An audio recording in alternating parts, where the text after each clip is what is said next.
This episode is the Ipad A16 chip, the budget iPad.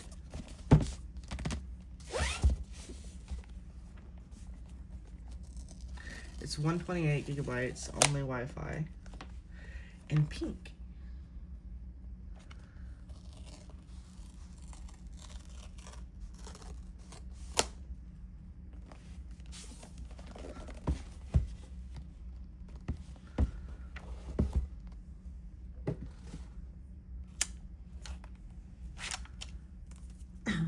The iPad itself, and a very, very pretty pink.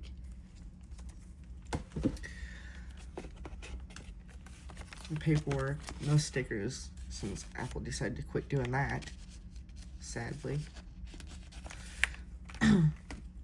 Now, instead of getting a matching color cable, like they do with the iPad Pros, you don't get that. You just get a white cable, USB-C to C, and it's all wrapped up. And then, obviously the same block, it's got that on it still. Now the iPad itself, very pretty.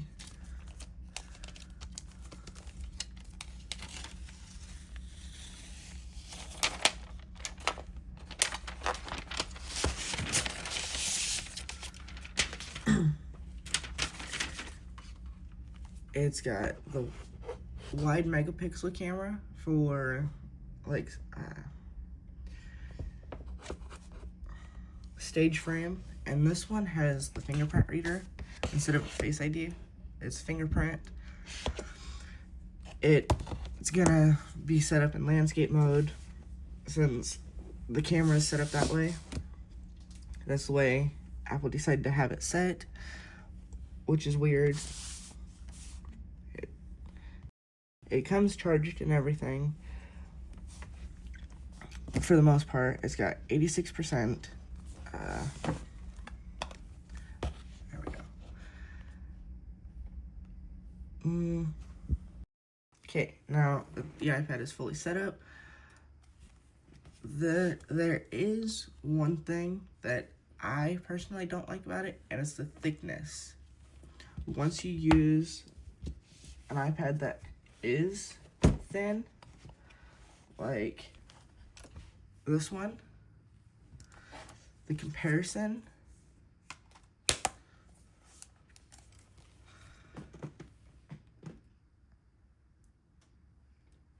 is noticeable, but this one's more expensive versus this one is like $310 or $320 with it being on sale. And this one still has Apple Pencil capability and everything, but instead of the magnets being on the back, like this iPad is, they are on the side. So, I would believe that is where the Apple Pencil would go, but I'm not 100% sure. And if you have an iPad Pro keyboard case, it will not stick like this. It will not stick, stay up, anything. It just doesn't work with this one. You would have to get a different case for it, like a folio case that flips over. This one does have the Touch ID though on it. This one just has Touch ID, while this one has Face ID. This one has Face ID, this one has Touch ID. The camera is a little bit darker on this one versus this iPad. It's a little bit brighter versus darker, and you can zoom out on this one. You can't zoom out really on this one because of its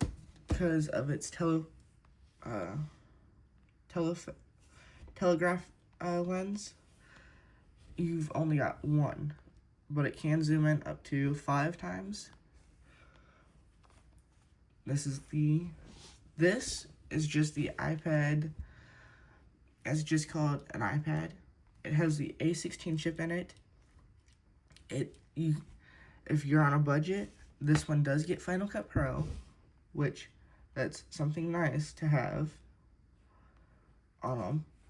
Because who wants to spend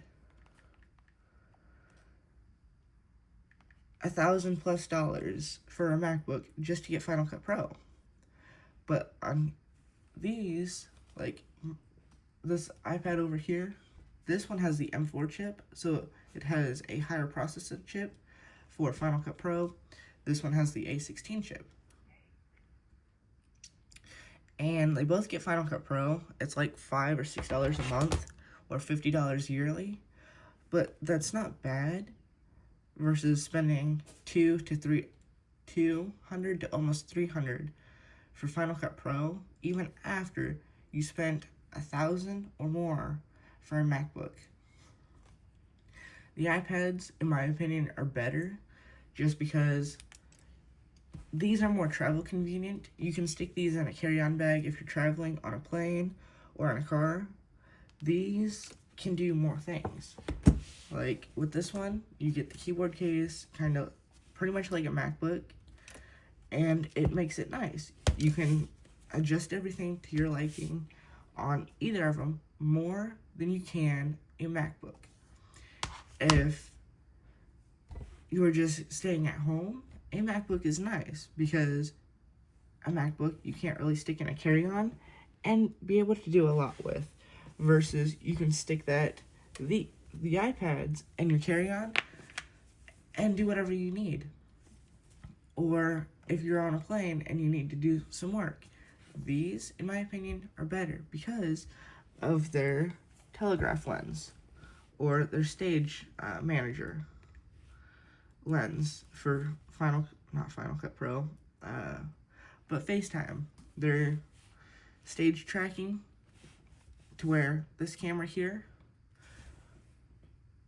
will, if you have it set up somewhere and you move around, it will follow your face, which in my opinion is better because these you can carry around the house and move around a lot better and more versus the MacBooks.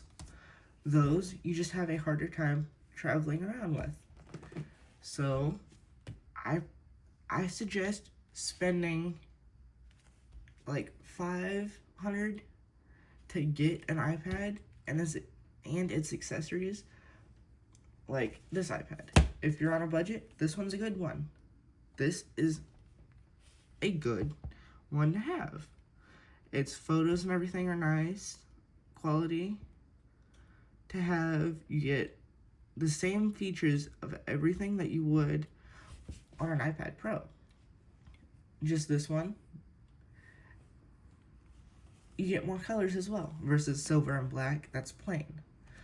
The A16 chip iPad, you get actual color, which is nice because not on all the iPads do you get that, which is wonderful that Apple finally gave an iPad that has color.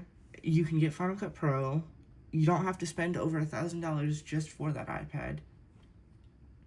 But now, if you want to get the iPad Pro, but you don't want to get the MacBook, you can get just the iPad and its keyboard case, and that's your MacBook right there. But not everyone wants a MacBook, so the iPads are better, more travel convenient, more at a budget price than the MacBooks. If you're really trying to get work done or try to edit something, the iPads are faster and more accessible and more travel convenient, in my opinion. That's it for this episode, and we'll see you on the next one.